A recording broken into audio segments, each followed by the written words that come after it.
So hello everyone, स्वागत आहे तुमचं शिवाय कोचिंग इन्स्टिट्यूटमध्ये. आणि आज आपण चालू करतोय 12th सायन्स मॅथ्स 1 मधील फर्स्ट लेसन जो आहे मॅथमॅटिकल लॉजिक. त्याच्यामधला मुलांना सगळ्यात जास्त जो टफ वाटतो तो टॉपिक म्हणजे लॉज किंवा algebra of statement. Most of हा जो टॉपिक आहे 12th बोर्डला 8 मार्कासाठी विचारतात विथ ऑप्शन्स. पण मुलं जी आहेत हा जो पॉइंट आहे हा स्किप करतात, त्याच्यामुळे त्यांचा 2 ते 3 मार्क्सचा लॉस होतो. पण हा जो पॉइंट आहे तो किती इझिली आपण लक्षात ठेवू शकतो हे आज आपण ह्या लेक्चरमध्ये बघूया. So let's see. Okay, so let's start. So पहिला आहे आयडेम्पोर्टंट लॉ. आयडेम्पोर्टंट लॉ म्हणजेच काय की जर पी अँड पी किंवा पी ऑर पी असेल तरी पण आपल्याकडे पीच येणार आहे. म्हणजे पी सोबत अँडचं किंवा ऑरचं ऑपरेशन असलं तरी आपल्याकडे येणार आहे ओनली पीच. ओके, नेक्स्ट आहे कम्युटेटिव्ह लॉ. आता कम्युटेटिव्ह लॉ म्हणजेच काय की जसं आपल्याला माहिती आहे 2+3 पण 5 असतं आणि 3+2 पण 5 असतं. सेम पी ऑर क्यू किंवा क्यू ऑर पी दोघेही सेमच असतात. सेम पी अँड क्यू आणि क्यू अँड पी हे दोघेही सेम असतात. सो फक्त ऑपरेशनचा फरक आहे दोघांमध्ये. लास्ट आहे असोसिएटिव्ह लॉ. आता असोसिएटिव्ह लॉ म्हणजेच काय की असोसिएटिव्ह लॉ आणि डिस्ट्रीब्युटिव्ह लॉ ह्या दोघांमध्ये एक डिफरन्स आहे. तो लक्षात ठेवण्यासारखा आहे की असोसिएटिव्ह लॉ मध्ये सगळीकडे साईन एकच असते. साईन म्हणजे जे काही ऑपरेशन आपण वापरतोय ते, जसं की P and Q and R, P and Q and R, फक्त ब्रॅकेट चेंज होतोय. जो क्यू अँड आर ला ब्रॅकेट होता तो आपण पी अँड क्यू ला दिलेला आहे. हेच जर आपण डिस्ट्रीब्युटिव्ह मध्ये बघितलं तर 2 वेगवेगळे ऑपरेशन येतात. म्हणजे जर आधी अँड आलं तर नंतर ऑर येईल, जर आधी ऑर आलं तर नंतर अँड येईल. म्हणजे जर P and Q, Q or R. So इथे एक लक्षात ठेवण्यासारखं आहे की जी बाहेरची साईन आहे ती ब्रॅकेटच्या आत जाते आणि ब्रॅकेटच्या आतली साईन ती बाहेर येते. सो ब्रॅकेटच्या आत आपली साईन होती ऑरची. सो ऑरची साईन ब्रॅकेटच्या बाहेर आली आहे आणि ब्रॅकेटच्या बाहेर असणारी अँडची साईन जी आहे ती दोन्ही ब्रॅकेटच्या आत आली आहे. So P and Q or P and R. Okay, next आहे डी मॉर्गन्स लॉ.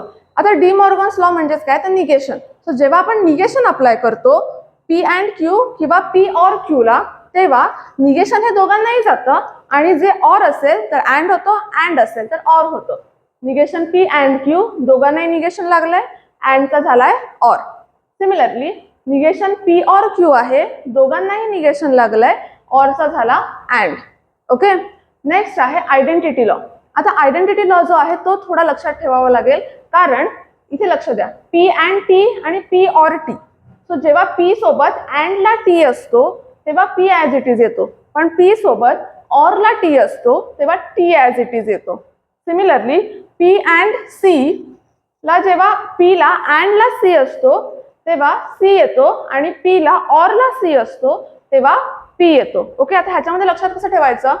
सो जेव्हा पी ला अँड ला टी आहे तेव्हा पी येणार, ऑर ला टी आला तर टी येणार. तसंच पी ला जर अँड ला सी आहे तर सी येणार आणि ऑर ला सी आहे तर पी येणार. लास्ट आहे कॉम्प्लिमेंट, सॉरी लास्ट नाही कॉम्प्लिमेंट. नेक्स्ट आहे कॉम्प्लिमेंट लॉ.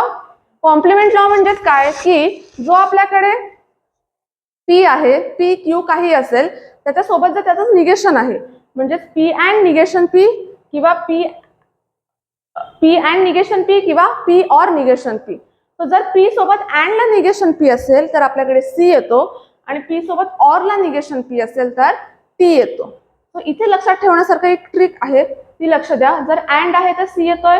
सिमिलरली इथे पण जेव्हा अँड होता तेव्हा सी आलेला आणि इथे जेव्हा ऑर आहे तेव्हा टी आलाय. सो इथे जेव्हा ऑर होता तेव्हा टी आलेला.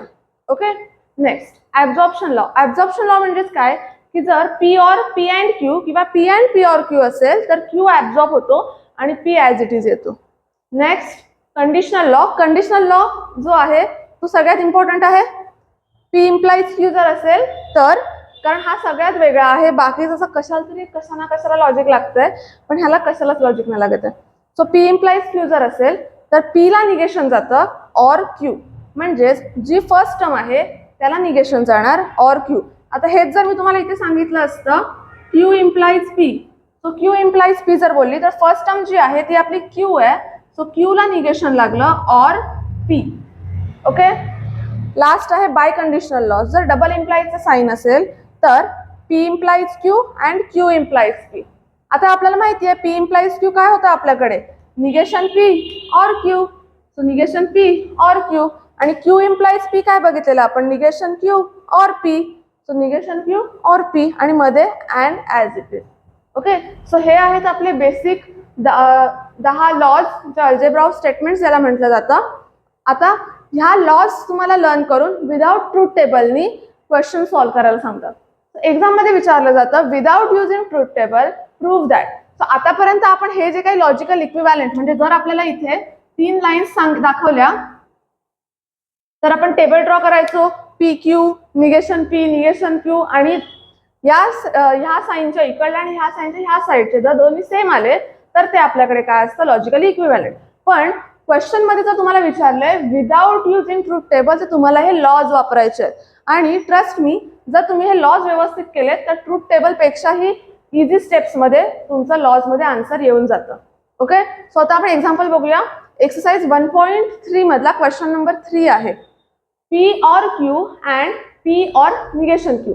आता नीट ऑब्झर्व करा, इथे काय आहे तुमच्याकडे पी, इथे पण पी आहे, दोन्हीकडे ब्रॅकेटच्या आतमध्ये जर ऑरचं ऑपरेशन आहे तर, आणि बाहेर जे आहे ते अँडचं ऑपरेशन आहे. सो आपल्याकडे लॉ कुठला लागेल, दोन वेगवेगळ्या साईन आहेत म्हणजे लॉ लागणार डिस्ट्रीब्युटिव्ह लॉ. आता डिस्ट्रीब्युटिव्ह लॉ मध्ये इथे जे बघताय की P or Q or P and R type of होतं. सो सिमिलरली इथे P or Q and P or negation Q आहे. सो जर मी पी ला कॉमन काढला तर माझ्याकडे काय होईल, जसं मी मगाशी सांगितलेलं बाहेरची साईन आत जाते, आतली साईन बाहेर येते. सो जी आतली साईन आहे और ती बाहेर जाईल आणि बाहेरची साईन आहे ती आत येईल. So Q and negation Q. So इथे लिहायचं बाय डिस्ट्रीब्युटिव्ह लॉ.